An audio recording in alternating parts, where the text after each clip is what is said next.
chair now recognizes Justin Bingham of Washington, the chair of the Criminal Justice Section. Mr. Bingham, there are no salmon slips in opposition, so the rules of limited debate will apply. You have 5 minutes. Thank you, Mr. Chair. Mr. Chair, it is my high honor and distinct privilege to move Resolution 501. Second. Resolution 501 contains 10 principles of achieving gender equity in the criminal legal profession. The criminal justice section has many important consequential projects, but no project has been as consequential in recent history as our 4-year-long Women in Criminal Justice Task Force. The product of those 4 years of work is what we present to you today. Women in the criminal legal profession deal with distinct challenges ranging from salary disparity to the lack of job flexibility to the lack of opportunities for advancement. The 10 principles in this resolution seek to provide a roadmap for moving forward with a more inclusive, welcoming, and fair criminal legal profession. I urge you to embrace these resolutions. But don't just take my word for it. With me today are task force co-chair Professor Carla LaRoche and task force reporter Professor Miriam Aranjani, who have privileges of the floor. They are here to provide you with a detailed explanation of the work of this task force and Resolution 501.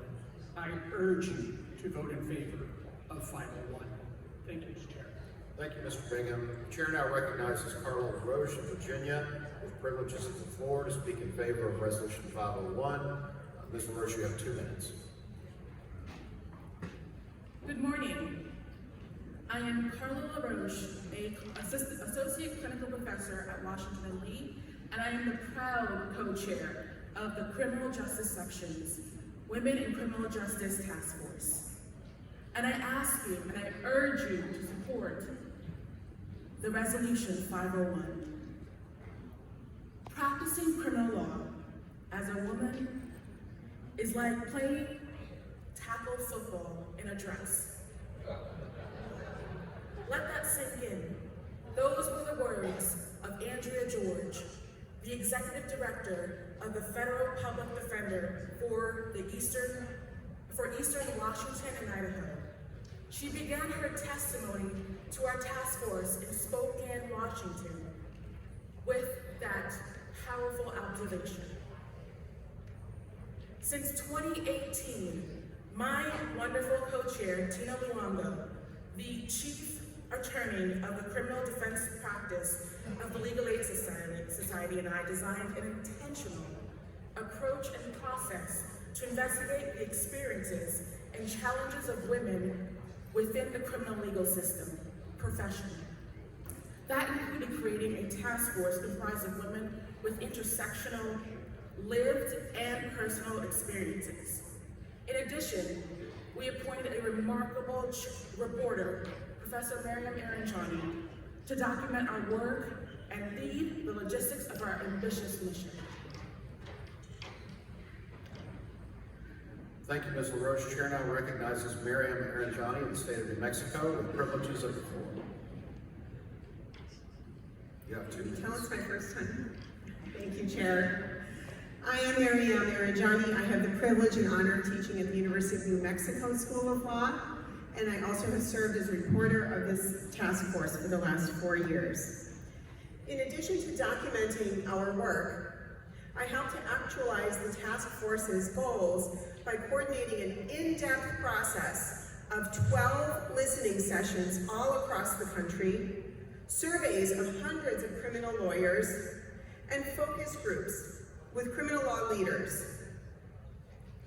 The 10 principles to achieve gender equity in the criminal legal profession are the embodiment of the voices and the work in which we have engaged. One participant shared with the task force the following quote: "A colleague of mine quit practicing criminal law after about 3 years.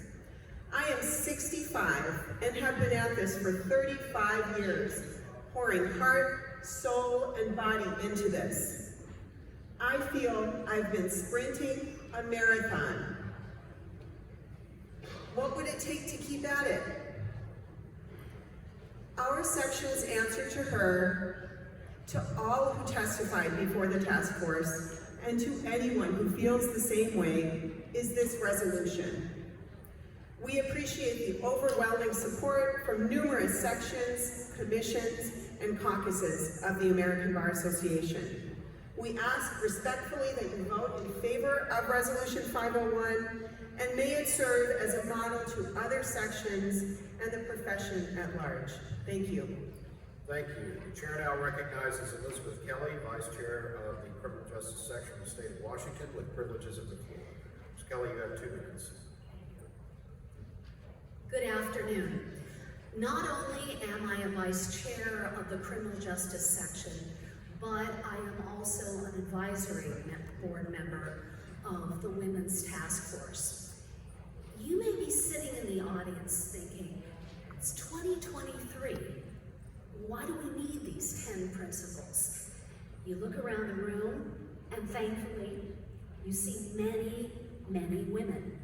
You see women in powerful leadership roles.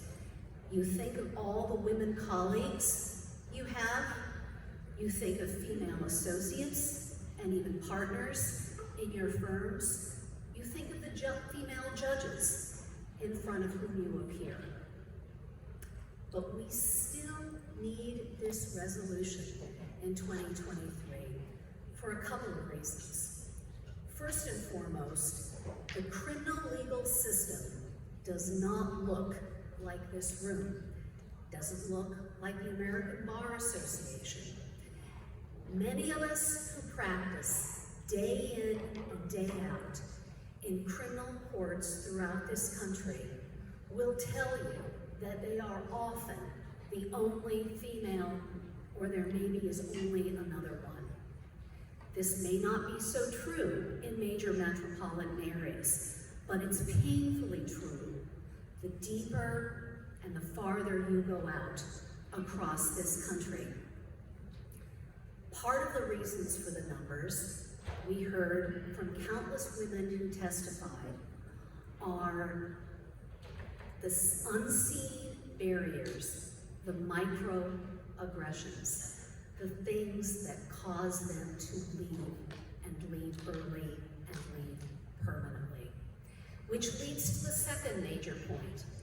We need a document like this today because it will help change policy, and more importantly, it will give female attorneys within the criminal legal profession courage, and it will give other policymakers a roadmap. Unfortunately, we still need a document like that today, and based on these 2 issues, I ask strong support of Resolution 501. Thank you, Ms. Kelly. Chair now recognizes Stephen Salzberg of the District He Waves. Chair recognizes Sherry Levin Wallach of the State of New York State Bar Association. Ms. Levin Wallach. Good You have 2 afternoon. minutes. Thank you. Good afternoon. And thank you to your advance members of the House.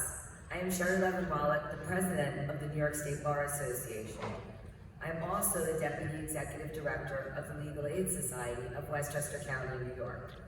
I rise in support of Resolution 501, which calls for gender equity in the criminal justice system. And I rise on behalf of the New York State Bar Association. It is important to emphasize and recognize the widened disparity experienced by women within the legal field. The New York State Bar Association's subject matter experts have indeed found a continued disparity and gender imbalance in the field. When studying compensational and role disparities of women within the profession, one must look to representational issues, such as the dearth of women serving in visible leadership roles. It becomes quite easy to see when female attorneys are not presented the same opportunities as their male counterparts. The New York State Bar Association has 2 reports adopted by its House of Delegates, one in 2017 and the other in 2020, with follow-up study. Both of these were done by our commercial and federal litigation section in support of remedying the gender disparity in New York State as it relates to women in the legal profession. The impact for women in the legal profession is the lack of gender diversity means an absence of life experiences and perspectives to produce balanced and comprehensive results in the courtroom. The lack of gender diversity contributes to the inability to communicate across the broad spectrum of courtroom decision makers, including juries, and it also dampens a legal team's messaging that should be perceived as fair, cohesive, and inclusive. We must continue to strive for gender equity in the legal communities and in our courtrooms. I would like to close with a quote from the incredible Ruth Bader Ginsburg. And she said, "I ask no favor for my sex. All I ask of our brethren is that they take their feet off of our necks." I applaud the Criminal Justice Section of the American Bar Association for expanding awareness and working to change the reality, and I urge the adoption of this resolution. Thank you. Thank you, Ms. Levenwald. Chair now recognizes Cynthia Orr of Texas National Association. She waives. Mr. Bingham, you have the right to close. He waives. The question is now on the passage of Resolution 501. All those in favor, please say aye. Aye. Those opposed, please say no. The ayes have it. Resolution 501 is adopted.